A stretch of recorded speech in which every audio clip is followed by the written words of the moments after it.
Nina was 12 years old, the first time a teacher made her feel small. She remembers it like it happened yesterday. It was a Wednesday afternoon, and her English teacher asked the class to read a paragraph out loud. When Nina's turn came, she stood up slowly, her hands shaking as she held the textbook. Her voice came out soft, almost like a whisper. She got through 2 sentences before the teacher stopped her. "Speak up," the teacher said, sounding tired. "We can't hear you in the back." Nina tried again. Her voice cracked. A few kids laughed. The teacher sighed and moved on to the next student without giving her another chance. Nina sat down, her face burning with shame. She didn't raise her hand for the rest of the year. That moment might seem small to most people. But for Nina, it was the beginning of something that would follow her for years. It was the day she started believing that maybe she just wasn't meant to be heard. Growing up, Nina was what people called a quiet kid. She wasn't shy in the way that some children are shy, hiding behind their parents or refusing to talk to strangers. Nina could talk. She had thoughts and opinions and dreams like everyone else. But somewhere along the way, she learned that her voice didn't seem to matter much to the world around her. Her family lived in a small apartment on the east side of town. Her mother worked 2 jobs to keep food on the table and the lights on. Her father had left when she was 3, and Nina had no memory of him except for a single photograph her mother kept in a drawer. In that photo, he was smiling and holding baby Nina in his arms. She used to stare at that picture and wonder what went wrong. Money was always tight. Nina wore clothes from thrift stores and ate free lunch at school. She learned early not to ask for things because she knew the answer would be no.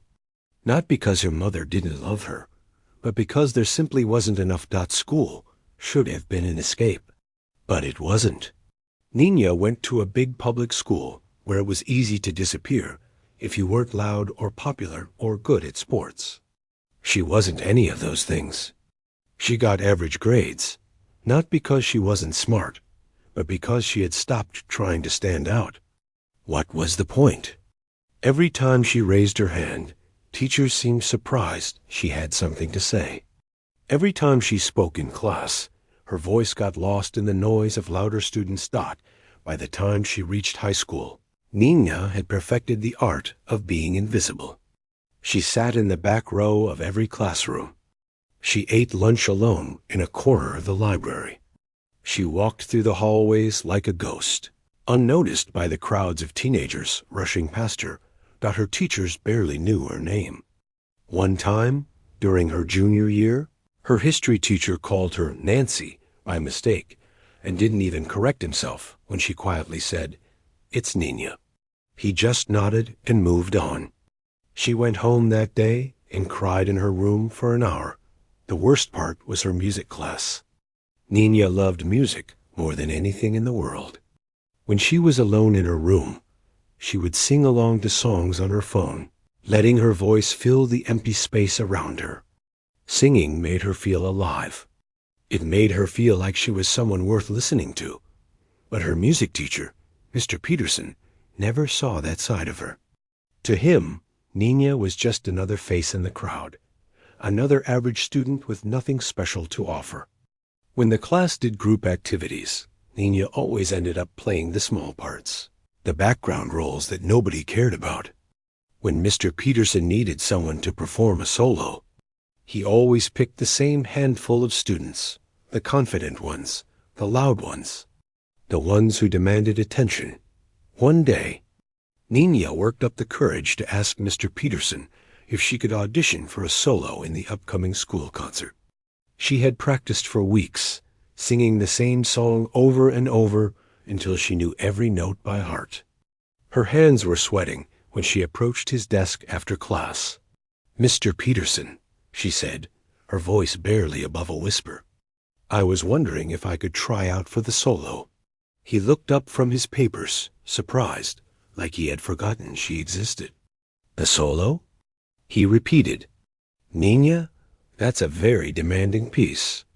It requires a lot of confidence and stage presence. I know, she said, but I've been practicing, and I really think I could do it. Mr. Peterson gave her a look that she would never forget. It wasn't mean, exactly. It was worse than that. It was the look of someone who had already made up their mind. I appreciate your enthusiasm, he said slowly, but I think you'd be better suited for the chorus. The solo needs someone who can really command the stage, you know? Someone with a bigger presence. Nina nodded, because what else could she do? She thanked him quietly and walked out of the room. She didn't cry until she got home. That night, she sat on her bed and stared at the ceiling. She thought about all the times she had been overlooked. All the times teachers had looked right through her. All the times she had been told, in ways big and small, that she wasn't enough. The thing about being underestimated is that after a while, you start to believe it yourself. Nina had spent so many years being invisible that she had started to think maybe that's all she was meant to be. Maybe some people were born to shine, and others were born to fade into the background, but there was one person who saw her differently. Her grandmother. Rosa was the only person in Nina's life who truly believed in her. Rosa was 73 years old, with silver hair and warm brown eyes that crinkled when she smiled. She lived in a tiny apartment across town, and Nina visited her every Sunday without fail. Rosa had heard Nina sing, not the quiet, careful singing she did at school, but the real singing, the kind that came from somewhere deep inside her. One Sunday afternoon, Nina had been helping her grandmother wash dishes when a song came on the radio. Without thinking, Nina started singing along. She forgot herself for a moment and let her voice rise, filling the small kitchen with sound. When the song ended, Nina turned around to find her grandmother standing completely still, tears rolling down her wrinkled cheeks. "Baby," Rosa said softly, "why are you hiding that voice?" Nina didn't know how to answer. She had been hiding for so long that she didn't know how to do anything else. From that day on, Rosa made Nina sing every time she visited. She would sit in her old armchair by the window and close her eyes, listening like Nina was performing at a grand concert hall. And every time, she would say the same thing. You have something special inside you. Don't let anyone make you forget that. Nina wanted to believe her. She really did. But the world outside her grandmother's apartment kept telling her a different story. And after years of being overlooked, ignored, and underestimated, that story was getting harder and harder to ignore. Little did she know, everything was about to change. What nobody knew about Nina was that she had been preparing for something her whole life. She just didn't know what it was yet. Every night, after her mother went to sleep, Nina would put in her earphones and disappear into a world of music. She would lie on her bed in the dark, listening to the great singers. Whitney Houston, Aretha Franklin, Celine Dion. She didn't just listen to their songs. She studied them. She paid attention to every breath they took, every note they held, every moment where their voice cracked with real emotion. Then she would sing along, softly at first, matching their voices note for note. Over time, she got bolder. She learned to control her breathing. She figured out how to hit the high notes without straining. She discovered that her voice had a power she never knew existed, a depth that surprised even her. But this was her secret. This was the one thing that belonged only to her. During the day, Nina was invisible.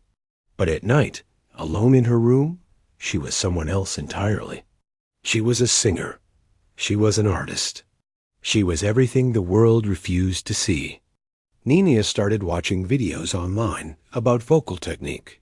She couldn't afford lessons, so she taught herself. She learned about diaphragm breathing and vocal warm-ups. She practiced scales in the shower when her mother was at work. She recorded herself on her phone and listened back, cringing at the mistakes, but also noticing the moments when something clicked, when her voice sounded exactly the way she wanted it to. She had been doing this for almost 4 years. 4 years of secret practice. 4 years of building something beautiful in the shadows. And nobody had any idea. There was a reason Nina kept her singing hidden. It wasn't just shyness. It was fear. Real deep fear that came from a wound that had never fully healed. When she was 14, during her freshman year of high school, Nina had tried out for the school choir. It was one of the bravest things she had ever done. She remembers standing, in line with the other students, her heart beating so fast she thought she might faint. When her turn came, she walked into the small practice room where Mrs. Chun, the choir director, was waiting with a clipboard. "Whenever you're ready," Mrs. Chun said, not looking up. Nina sang a simple song, something she had practiced 100 times. Her voice was shaky at first, but she found her footing halfway through. By the end, she thought maybe she had done okay. Maybe this would be her chance. Mrs. Chun made a few notes on her clipboard. Then she looked at Nina with an expression that was neither kind nor cruel. "Just matter of fact. Your voice is too soft," she said. "Choir requires projection. You need to be able to fill a room. I'm sorry, but I don't think you're the right fit." Nina thanked her and walked out. She made it to the bathroom before she started crying. She stayed in that stall for 20 minutes, her whole body shaking with sobs. She tried to keep silent. That was the last time she ever auditioned for anything. After that, Nina built walls around herself. She told herself she didn't care about performing. She told herself that singing was just a hobby, something to do alone, nothing more. She buried her dreams so deep that sometimes she forgot they were there at all. But her grandmother wouldn't let her forget. Every Sunday, Rosa would ask Nina to sing. It became their ritual. Nina would sit on the old couch with the faded flowers, and Rosa would settle into her armchair. And for a little while, that tiny apartment became a concert hall. Rosa never clapped politely or gave empty compliments. She listened with her whole heart. Sometimes she would cry. Sometimes she would laugh with joy. And every single time, she would look at Nina with those warm brown eyes and say something that cut right through all the walls Nina had built. "The world needs to hear you, baby. You can't keep this gift locked away forever." Nina would always shake her head and change the subject. But secretly, those words stayed with her. They planted a seed that refused to die, no matter how hard she tried to ignore it. Then, in the spring of her senior year, everything changed. It started with a phone call. Nina was sitting in her room doing homework when her mother knocked on the door. Her face was pale, and Nina knew immediately that something was wrong. "It's your grandmother," her mother said quietly. "She's in the hospital." The next few hours were a blur. They drove across town in silence. The hospital smelled like cleaning products and fear.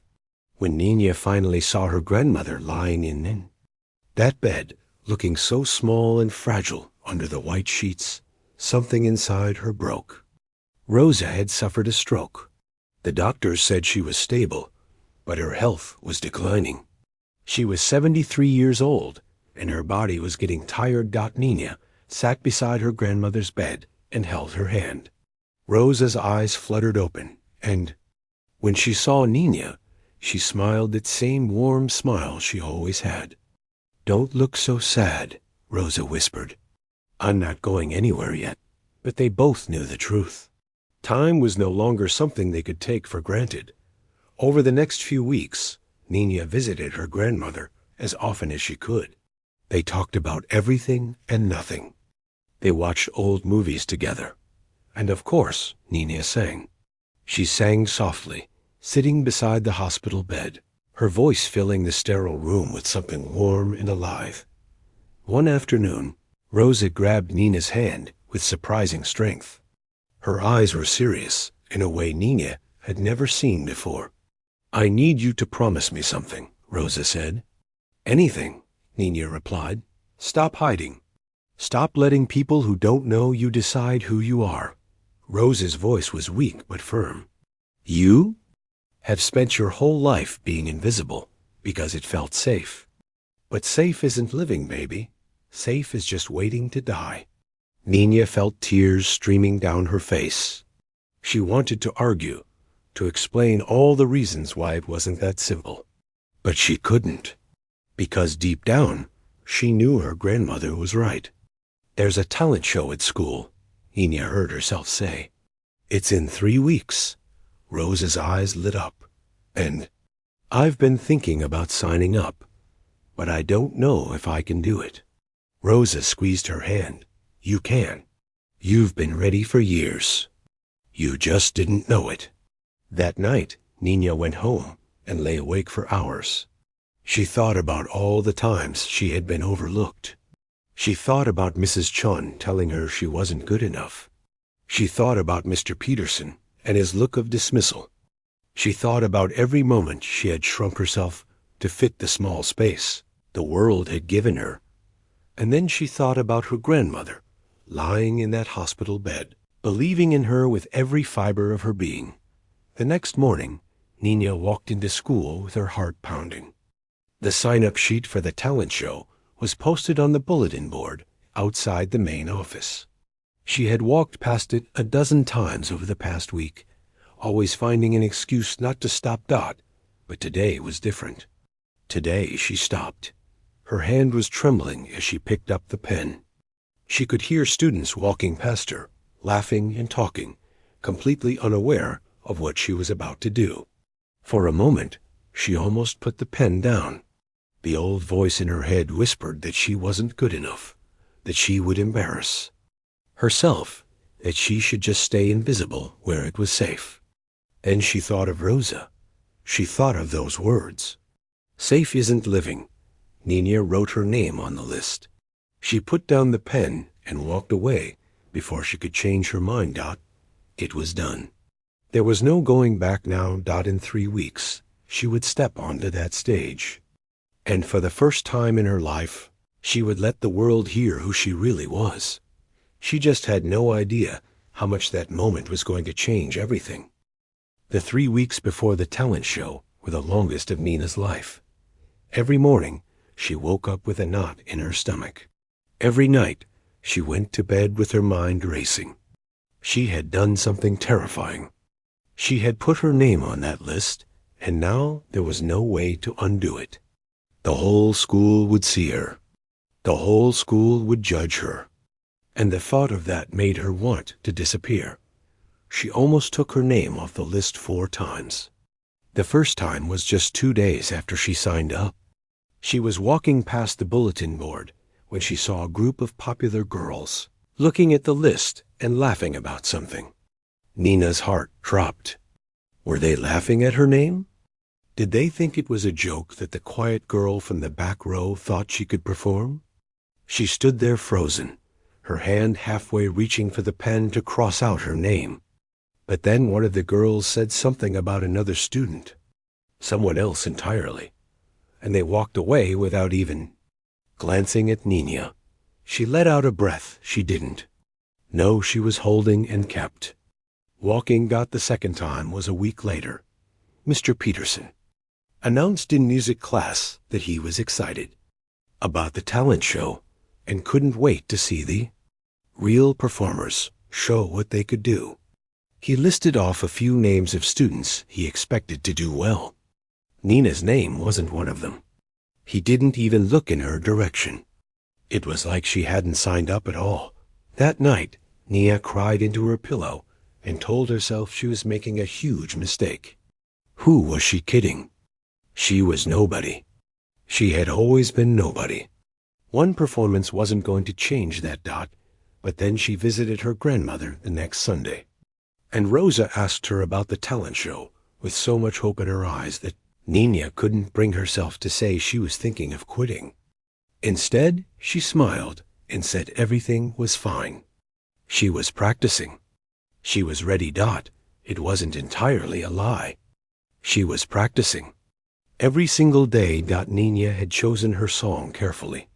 It was called I Am Changing, from a musical called Dream Girls.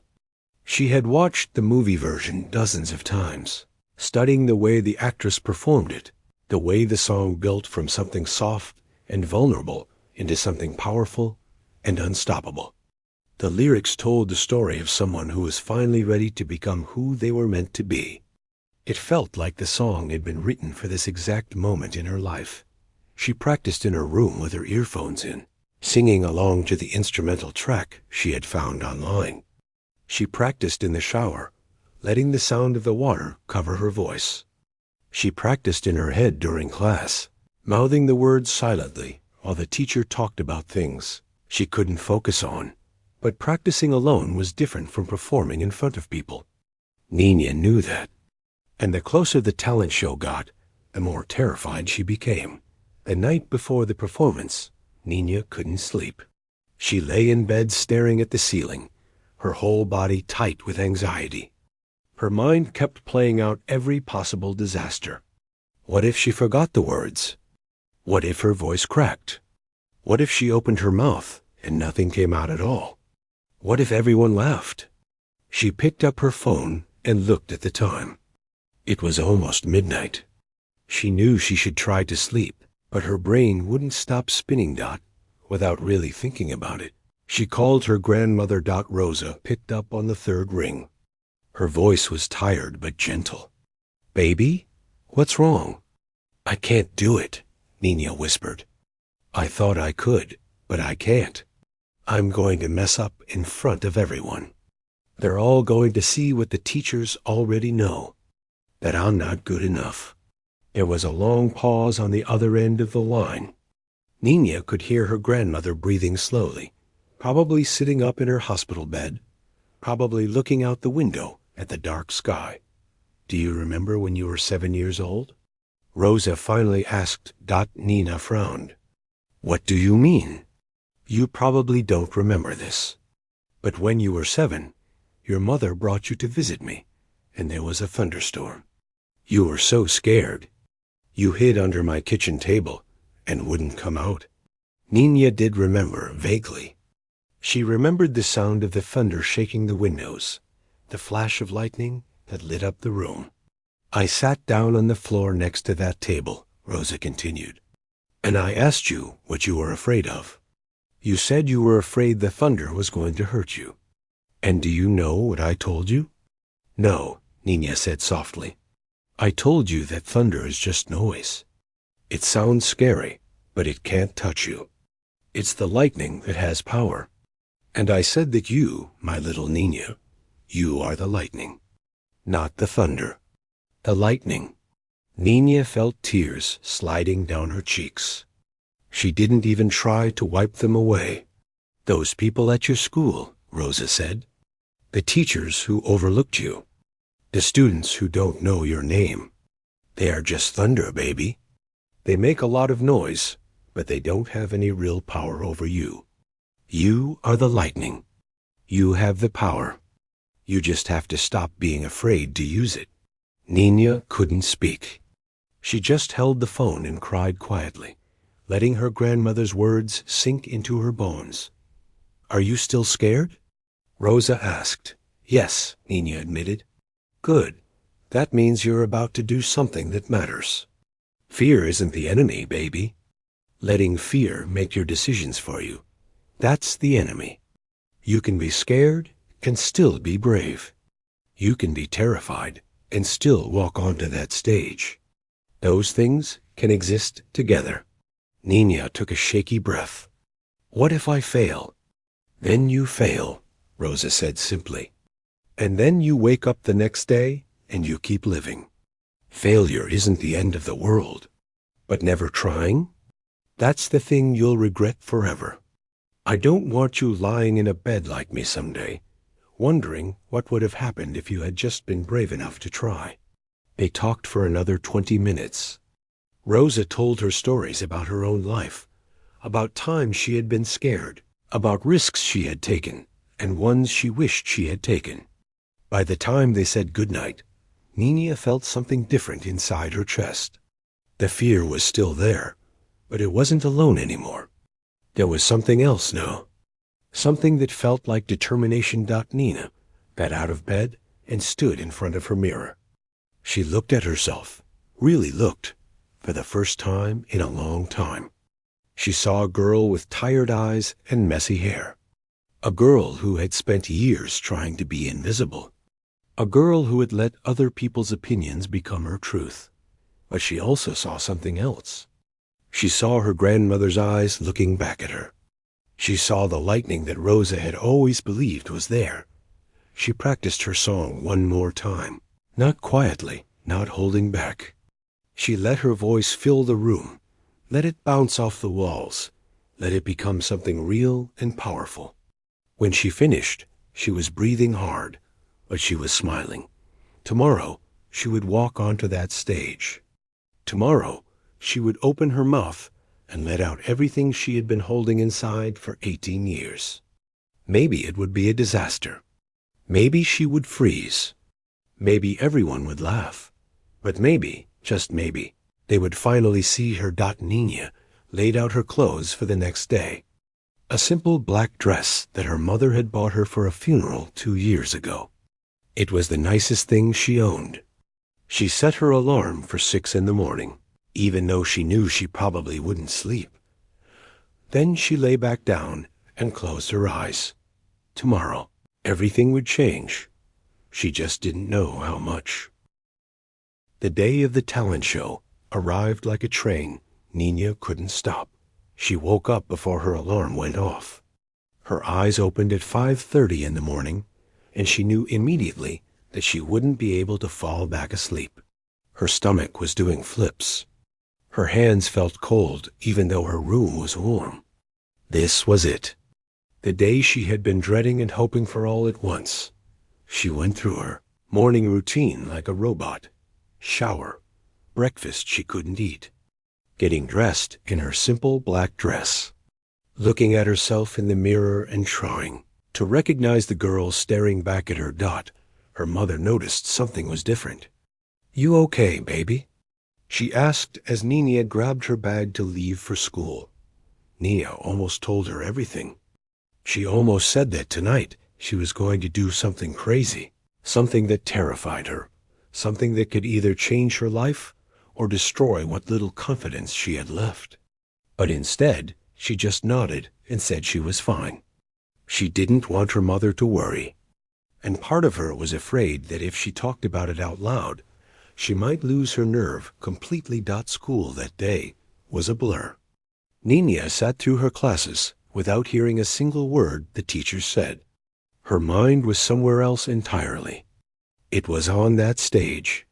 It was running through the lyrics of her song over and over. It was imagining 1,000 different ways the night could go wrong.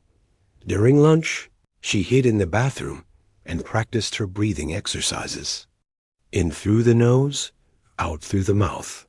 Slow and steady. She had read online that this was supposed to help with stage fright. It didn't really help, but she kept doing it anyway because she didn't know what else to do. The talent show was scheduled for 7 o'clock in the evening. Students were supposed to arrive at 6 for preparation. When the final bell rang at 3:15, Nina had almost 4 hours to wait. 4 hours to panic. 4 hours to talk herself out of everything. She went home and tried to distract herself. She watched television without seeing it. She scrolled through her phone without reading anything. She called her grandmother, but Rosa was sleeping, and the nurse said she needed her rest. Nina hung up and felt more alone than ever. At 5:30, her mother drove her back to school. The parking lot was already filling up with cars. Families were arriving early to get good seats. Nina felt sick looking at all those people, all those eyes that would soon be watching her. "Are you sure you're okay?" her mother asked again. "You've been quiet all day." Nina forced a smile. "I'm fine, Mom, just tired."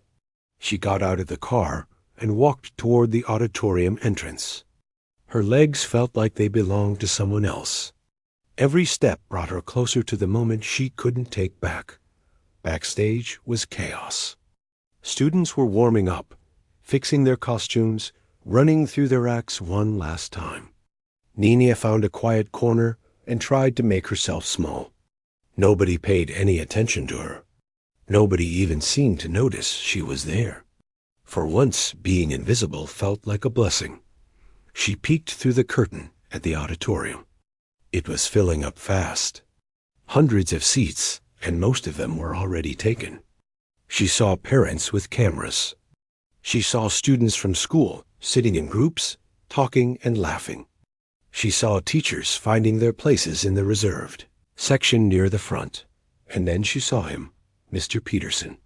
He was sitting in the second row, right in the center, with a clipboard on his lap. He was probably judging the performances. He would be watching her. The same man who had told her she didn't have enough presence. The same man who had never once believed she had anything worth offering. Nina's heart started, pounding so hard she could hear it in her ears. The show began at 7 o'clock sharp. The principal gave a short welcome speech, and then the first act took the stage. It was a group of boys doing a comedy routine. The audience laughed in all the right places. They were good, confident, comfortable. Nina watched from the wings, her hands gripping the fabric of her dress. One act finished, then another. A girl played violin. A boy did magic tricks. A dance group performed a routine they had obviously practiced for months. Each performance was met with applause and cheers. With every act, Nina's turn got closer. And with every act, her fear grew stronger. She was the 9th performer out of 12. When the 8th act, a boy playing guitar and singing a popular song, finished his performance, Nina felt her whole body go cold. This was it. There was no more waiting, no more hiding. Next up, the announcer's voice boomed through the speakers. Please welcome Nina to the stage. There was a smattering of polite applause. Nothing excited. Nothing special. Just the sound people make when they don't know who they're about to see. Nina walked out from behind the curtain. The stage lights were blinding. She couldn't see individual faces, just a sea of dark shapes stretching out in front of her. The spotlight felt hot on her skin. Her legs were shaking. Her mouth was dry. She made it to the center of the stage and stood in front of the microphone. For a terrible moment, she couldn't move. She couldn't breathe. She heard a few murmurs from the audience. Someone whispered something. Someone else laughed quietly. They were already doubting her. She could feel it. Nina closed her eyes. She thought of her grandmother lying in that hospital bed. She thought of Rose's voice on the phone, telling her she was the lightning. She thought of all the years she had spent being invisible, being overlooked, being told she wasn't enough. And then the music started. The first notes of the piano filled the auditorium, soft, gentle, waiting for her. Nina opened her mouth, and she began to sing. The first few words came out quiet, almost fragile. She sang about looking at her life, about seeing what she had done wrong. Her voice trembled slightly, and she heard herself as if from far away. But she kept going. She had no choice now. There was nowhere to hide. And then something shifted. As the song built. So did Nina. The fear didn't disappear, but it moved aside, making room for something bigger. Something that had been locked inside her for 18 years. The music swelled, and her voice swelled with it. She stopped thinking about the audience. She stopped thinking about Mr. Peterson and his clipboard. She stopped thinking about all the people who had ever doubted her. She just sang. Her voice filled every corner of that auditorium. It climbed higher and higher, hitting notes she had only ever hit alone in her bedroom. It carried all the pain of being invisible, all the loneliness of being overlooked, all the hope of finally being seen. She wasn't just singing a song. She was telling her story, The audience went completely silent. Not the bored silence of people waiting for something to end. A different kind of silence. The kind that happens when people are witnessing something they didn't expect. Something real. Nina reached the final chorus. The part of the song where everything comes together, where the character declares that she is changing, that she is finally becoming who she was meant to be. She gave it everything she had. Her voice broke through every limit she had ever placed on herself. And then she hit the last note. She held it. Long and powerful and true. She held it until she had nothing left to give. When she finally stopped, the silence lasted for what felt like forever. Then the auditorium exploded. People jumped to their feet. They clapped. They cheered. They screamed her name. Nina stood on that stage, tears streaming down her face, unable to process what was happening. Students who had never spoken to her were on their feet. Teachers were standing. Even Mr. Peterson was standing, his clipboard forgotten on his chair, his mouth open in shock that Nina had spent her whole life being invisible. But in that moment, everyone finally saw her. Nina doesn't remember walking off the stage. She doesn't remember the announcer calling her name, or the crowd still clapping as she disappeared behind the curtain. Her mind was somewhere else completely. It was floating above her body, trying to understand what had just happened.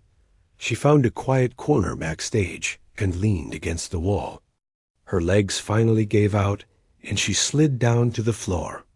Her whole body was shaking. Not from fear this time. From release. From the overwhelming feeling of finally letting go of something she had carried for so long. A few students came up to her. People she had never spoken to before. They told her she was amazing. They asked her why she had been hiding this whole time. One girl, someone Nina recognized from her math class, actually hugged her and said she had never heard anything so beautiful in her life. Nina just nodded and smiled, still unable to form complete sentences. It all felt like a dream. The rest of the talent show continued, but Nina barely noticed. 3 more acts performed after her, but she couldn't focus on any of them. Her mind kept replaying what had just happened. The lights. The silence. The moment her voice had taken over and carried her somewhere she had never been before. When all 12 acts were finished, the principal returned to the stage to announce the winners. 3rd place went to the dance group. 2nd place went to the boy who had played guitar. And 1st place went to Nina. When she heard her name, she didn't move at first. She thought maybe she had heard wrong. But then the students around her started pushing her toward the stage, and she realized it was real. She had won. She walked back out into those blinding lights and accepted the small trophy from the principal. The audience was on their feet again. She looked out at all those faces, all those people who had never noticed her before, and she felt something she had never felt in her life. She felt seen. After the show, the auditorium emptied slowly. Parents congratulated their children. Friends took photos together. Nina stood near the exit, holding her trophy, still feeling like she was living in someone else's story. Then she saw her mother pushing through the crowd. Her mother's face was wet with tears. She grabbed Nina and held her so tight that Nina could barely breathe. "Why didn't you tell me?" She whispered into Nina's hair. "Why didn't you tell me you could do that?" Nina didn't have an answer. She just held on to her mother and cried. That night, something happened that Nina never could have predicted. One of the students in the audience had recorded her entire performance on their phone. They posted it online with a simple caption. "This girl goes to my school. Nobody knew she could sing like this." By the next morning, the video had 10,000 views. By the afternoon, it had 100,000. By the end of the week, it had over 3 million. Nina woke up to messages from people she didn't know. Her phone wouldn't stop buzzing. Students at school who had ignored her for 4 years suddenly wanted to be her friend. Teachers who had never learned her name were stopping her in the hallway to say congratulations, Dot. It was overwhelming. It was confusing. And honestly, it was a little scary. But the moment that mattered most came 3 days after the talent show. Nina drove to the hospital to see her grandmother. She had downloaded the video onto her phone and could barely contain her excitement as she walked through the familiar halls. When she entered Rosa's room, her grandmother was sitting up in bed, looking out the window at the afternoon sun. "I have something to show you," Nina said. Sitting down beside her, Dot, she held up the phone and pressed play. Rosa watched the entire video without saying a word. Her eyes never left the screen. When it ended, she sat there in silence for a long moment. Then she turned to Nina, and her face was glowing with something that words couldn't describe. "That's my girl," she said softly. "That's my lightning." Nina broke down completely. She buried her face in her grandmother's shoulder and sobbed like she was 7 years old again, hiding under a kitchen table during a thunderstorm. But this time, she wasn't hiding from anything. She was finally free. They stayed like that for a long time. Grandmother and granddaughter, the one who had always believed and the one who had finally learned to believe in herself. The weeks that followed were a whirlwind. The video kept spreading. Messages poured in from vocal coaches, music producers, and college admissions officers. A local news station wanted to interview her. A music school offered her a scholarship to their summer program. Nina said yes to some things and no to others. She was learning that she didn't have to take every opportunity just because someone offered it. She was learning to trust her own voice, not just when she was singing, but in every decision she made. Mr. Peterson approached her one afternoon in the hallway. He looked uncomfortable, like he wasn't sure what to say. Nina waited, curious what would come out of his mouth. "I owe you an apology," he finally said. "I should have seen what you were capable of. I should have given you a chance." Nina thought about all the things she could say. She thought about the years of feeling invisible in his class. She thought about the day he had told her she didn't have enough presence for a solo, but she didn't feel angry anymore. She just felt tired of carrying all that hurt. "Thank you," she said simply. And she meant it. Not because his apology fixed anything, but because holding on to bitterness wasn't going to help her move forward. She graduated that spring at the top of her music class. She gave a speech at the ceremony about believing in yourself, even when nobody else does. She talked about her grandmother and the lightning inside all of us that just needs a chance to strike. That summer, Rosa passed away peacefully in her sleep. She was 74 years old. Nina was holding her hand when it happened. The grief hit Nina like a wave she wasn't prepared for. For weeks, she couldn't sing. Every time she opened her mouth, she thought of her grandmother sitting in that old armchair, crying with joy, telling her the world needed to hear her voice. The pain was too much. But eventually, Nina remembered something Rosa had told her during one of their last conversations. "When I'm gone," Rosa had said, "I don't want you to stop singing. I want you to sing louder. Sing for both of us." So that's what Nina did. She went to music school on a full scholarship. She released her first collection of songs at 22 and dedicated every single one to her grandmother. She performed on stages she had only dreamed about. And every single time, right before she opened her mouth to sing, she would close her eyes and think of Rosa. Today, Nina travels to schools and community centers, sharing her story with young people who feel invisible. She tells them about the teachers who underestimated her. She tells them about the years of hiding. She tells them about one performance that changed everything. But most importantly, she tells them this: your voice matters. Even when nobody is listening, keep using it. Keep singing, keep speaking, keep being exactly who you are. Because one day, the right people will hear you. And even if they never do, the most important thing is that you hear yourself. Don't wait for permission. Don't wait for someone else to believe in you first. Believe in yourself, and the rest will follow. She pauses, and then she smiles. You are not thunder. You are lightning. And it's time to let the world see you shine. The end.